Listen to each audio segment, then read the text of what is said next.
It is glad to know that after 1 hour, Justice James Omotosho pronounced that he sentenced Nnamdi Kanu to life imprisonment, right there in the U.S. Congress, a U.S. congressman started talking about Nnamdi Kanu, that he's just being convicted despite the Appeal Court of Nigeria freeing him in last 2 years. And also, despite the UN group on arbitrary detention says that Nnamdi Kanu should be released, that he is not supposed to be in detention. So that was what the US congressman is saying. And it is glad to know also that why Justice James Omotosho, let me say Nigeria was trying Nnamdi Kanu, the world was trying Nigeria. And today, I am going to tell you for free, the world have tried Nigeria today, and they found Nigeria guilty of the atrocities going on in Nigeria, of genocides, of targeted genocides of Christians, both on moderate Muslims and so on and so forth. Now, follow me in this video. I'm going to reveal a lot of things to you about what happened today. Listen to what this man said first.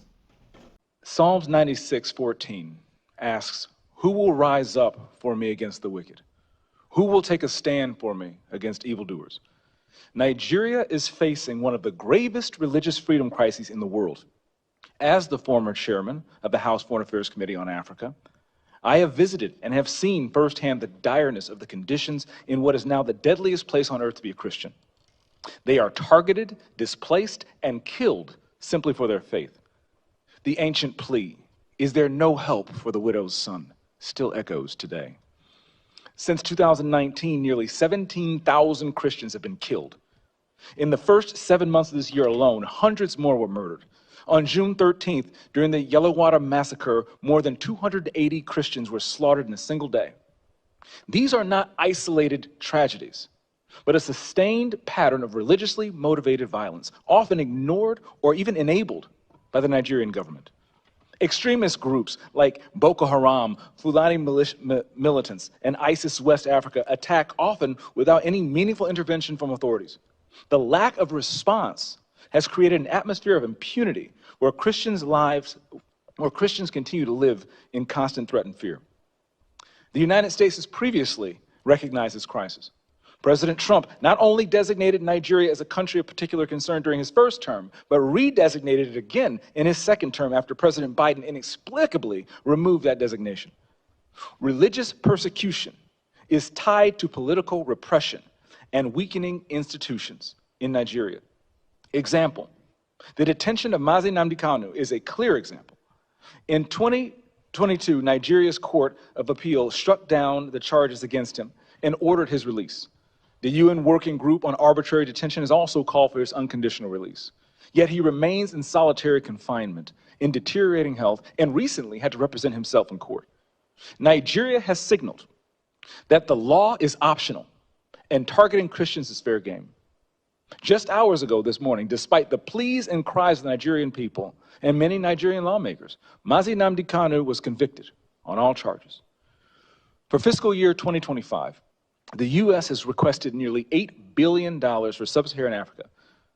But when Americans see political prisoners, judicial defiance, and the slaughter of Christians, they understandably ask as they meet their own struggles, why should our tax dollars support governments that refuse to protect their own people? Is our aid aiding a genocide? Nigeria is a nation of tremendous potential, but that potential is being choked out by violent persecution of its Christian population. No country can build a stable future where churches are burned, believers are killed, and communities live in fear. The United States must stay engaged, and Nigeria must change course now. Yes, just like I told you, Nigeria is on trial. Take a look or listen to this one again. The simple fact is radicalized Islamists are running amok in Nigeria. They're terrorizing moderate Muslims, they're terrorizing Christians, and they are targeting Christians. That cannot be disputed.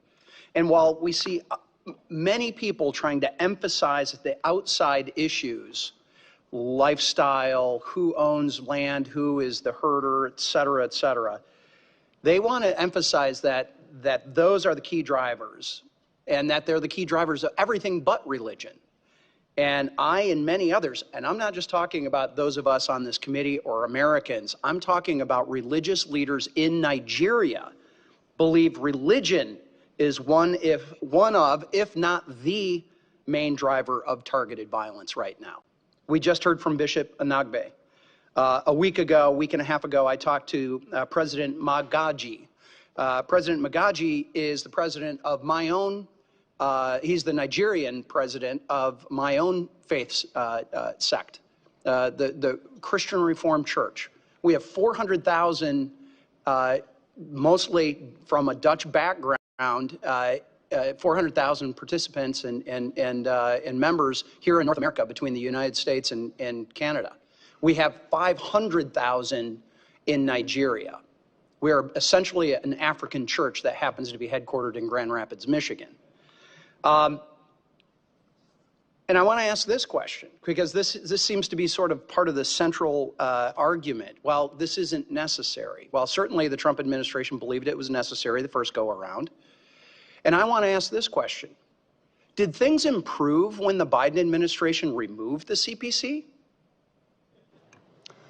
Thank you for your question, Representative Hyde. And just for the record, I'm seeing a number of heads shaking no in the right behind you.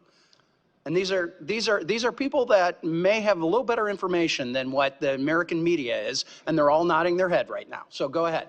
Thank you for your question, Representative Huizenga. As you mentioned, violence has increased over the last several years. It was unfortunate that the Biden administration chose to remove Nigeria as a CPC in 2021 and 2022 and 2023, and President Trump's bold action to redesignate them is a wake-up call to the Nigerian government. And as you mentioned, extremist religious ideology is, of course, a primary motivator of these attacks. The attackers themselves use religious language. They target churches. They target Christians on holidays. Yeah, and absolutely. It was Christmas Eve of 2023 when 200 people were murdered, killed in a church. Now, I want to ask this. So one question was, did things improve? I think the answer is no on that. Here's the question. Proportionally, do we see Christians killing Muslims in Christian areas of Nigeria the way that we are seeing radicalized Islamists killing Christians in Muslim areas of Nigeria? What I can tell you, Representative Huizenga, is that Christians are disproportionately targeted based on their population. Exactly. And by the way, for those that you can't pick up with the microphones, there's audible yeses behind you. Again, the people that are watching who are nodding their heads. Why? Because they have lived this. Their families have lived this. I went to school with kids from Nigeria.